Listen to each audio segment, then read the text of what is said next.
it's the forearm position. So it's forearm, wrist and hand here. So the forearm, when it's resting on your leg, that's where you want to start, is in a pronated position. Wrist again in neutral, and the fingers are still in a relaxed, flexed position. The thumb is slightly abducted, and then there's a little bit of flexion at the metacarpophalangeal joint and the interphalangeal joint.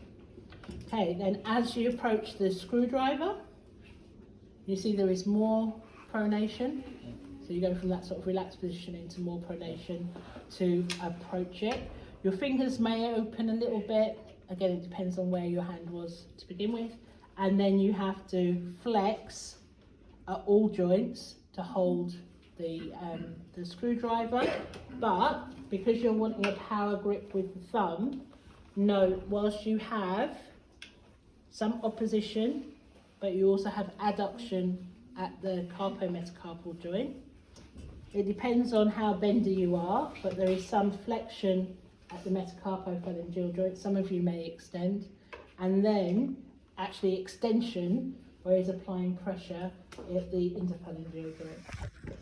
Okay, so you do need to look quite distinctly at the three joints of the thumb. Depending on how someone orientates their hand to the screwdriver will make some variation. Okay, but again we have ulnar deviation, right? And then you're going to approach whatever you're going to, not hand, but just pretend. Oh, sorry. That's all right. All right, approach what you're gonna, there we go.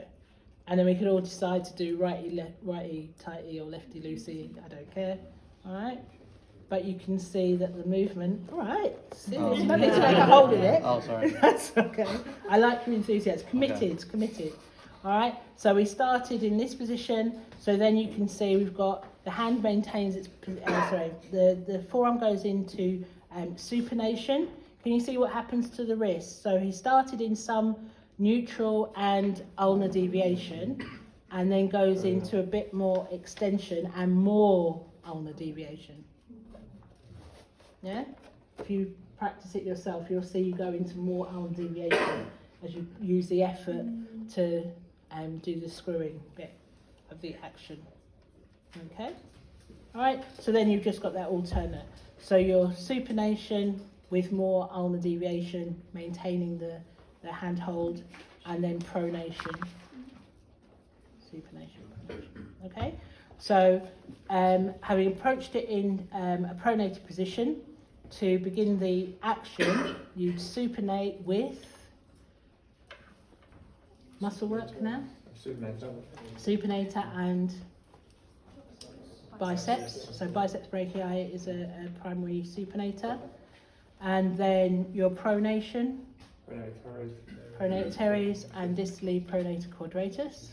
Okay, both of them working concentrically, because again you're working against resistance. So you're not just letting that hand fall over, so it's not gravity. You're not doing it so slowly that it's eccentric, but then it wouldn't really be eccentric to the last bit. So that would have to be concentric, and then that would have to be eccentric. It's not.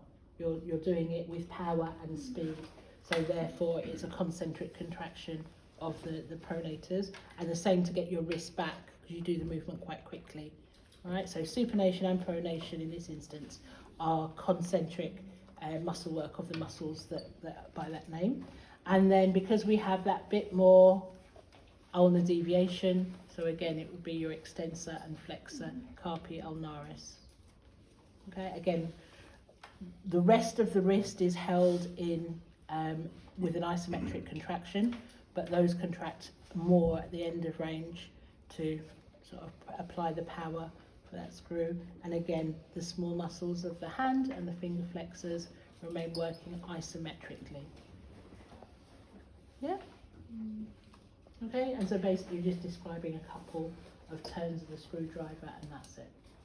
So you've got quite a lot of joints again to consider. And there we go. Sweet. That's the end. So in 2 weeks you've covered 11. So there is no more